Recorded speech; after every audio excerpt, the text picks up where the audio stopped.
وبعد أعوذ بالله من الشيطان الرجيم بسم الله الرحمن الرحيم فلا وربك لا يؤمنون حتى يحكموك فيما شجر بينهم ثم لا يجدوا في أنفسهم حرجا مما قضيت ويسلموا تسليما.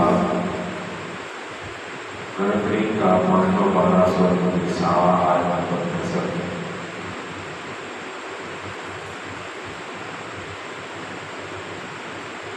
اس آیت میں اللہ رب العالمین نے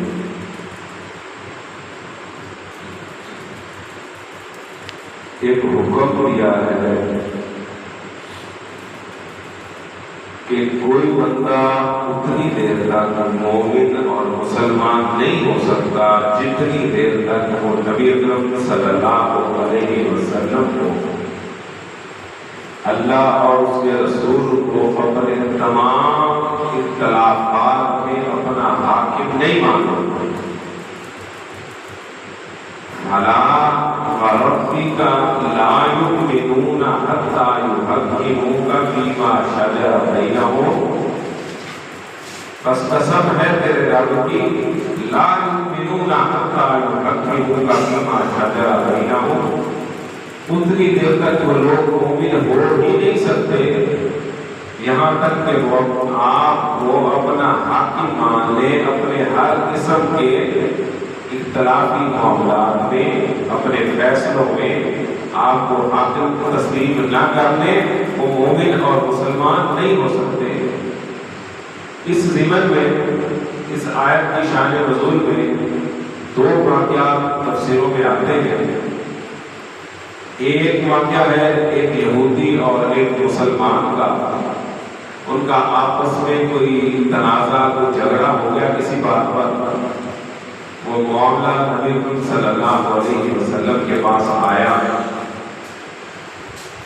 آپ علیہ السلام نے وہ سارا معاملہ سنا اور یہودی کے حق میں فیصلہ دے دیا.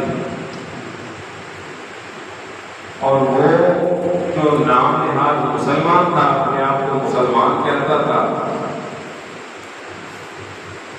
اب اس کو بڑی تکلیف ہوئی کہ فیصلہ میرے حق میں ہونا چاہیے تھا میں مسلمان ہوں. اس طرح کی باتیں اس نے کی اور وہ یہودی سے کہتا ہے کہ یہ معاملہ ہم حضرت عمر رضی اللہ تعالیٰ عنہ کے پاس لے کے چلتے ہیں.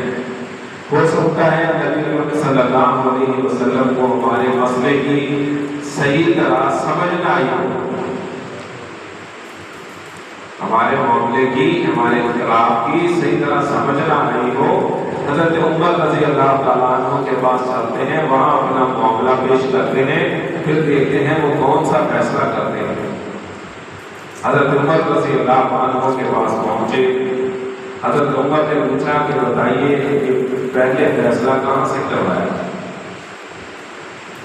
تو جو مسلمان تھا وہ بڑی سپیڈ سے جلدی سے بولنے کی کوشش کی اس نے کہ دیکھیں جی وہ معاملہ اس طرح تھا اس طرح تھا اس طرح تھا.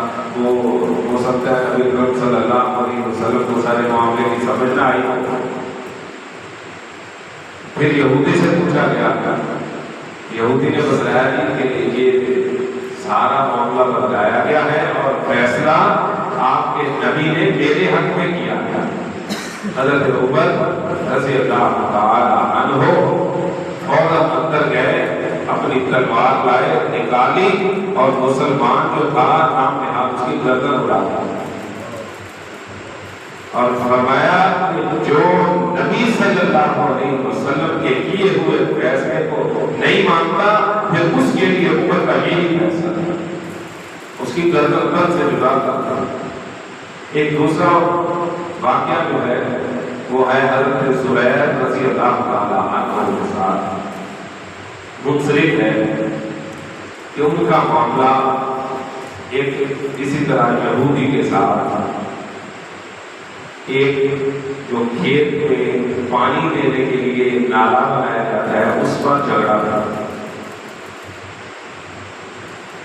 اب حضرت زبیر اپنی جگہ پر صحیح تھے، نبی اکرم صلی اللہ علیہ وسلم کے حکم کی ذات بھائی ہیں۔ آپ علیہ السلام نے سارا معاملہ سنا اور فیصلہ حضرت زبیر کے حق میں کر دیا، اور وہ یہودی کہنے لگا کہ آپ نے فیصلہ اس لیے اس کے حق میں کیا ہے، یہ تو ایک آپ کا رشتہ دار ہے، آپ کا عزیز ہے، اور دوسرا آپ کا صحابی ہے۔ تو پھر اس بات پر اللہ رب العالمین نے اس آیت کو نازل فرمایا، فَلَا وَرَبِّكَ لَا يُؤْمِنُونَ حَتَّىٰ يُحَكِّمُوكَ فِيمَا شَجَرَ بَيْنَهُمْ، کہ اتنی دیر تک وہ بندہ مومن مسلمان ہو ہی نہیں سکتا جتنی دیر تک نبی اکرم صلی اللہ علیہ وسلم کو اپنا حاکم تسلیم نہ کر لے۔ ثم لا يجدوا في انفسهم حرجا مما قضيت، پھر آپ کا کیا ہوا فیصلہ کسی طرح کی تنگی اور ناخوشی کو پیچھے چھوڑتے ہوئے قبول نہ کرتے، مما قضیت ویسلموا تسلیما، اور اس کو فرما برداری کے ساتھ قبول کرنا چاہتا ہے۔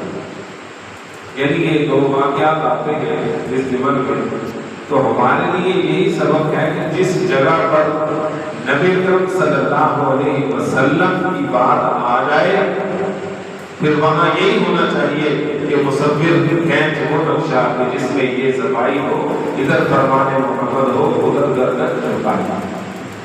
نبی اکرم صلی اللہ علیہ وسلم کی بات کے آگے پھر اپنی تعویل پیش نہیں کر سکتے، اپنا کام، اپنی بات، اپنا فیصلہ اس فیصلے سے آگے نہیں لے جا سکتے۔ اللہ تعالیٰ ہمیں سمجھنے کی اور عمل کرنے کی توفیق عطا فرمائے۔ ہمارا الا البلاغ المبین۔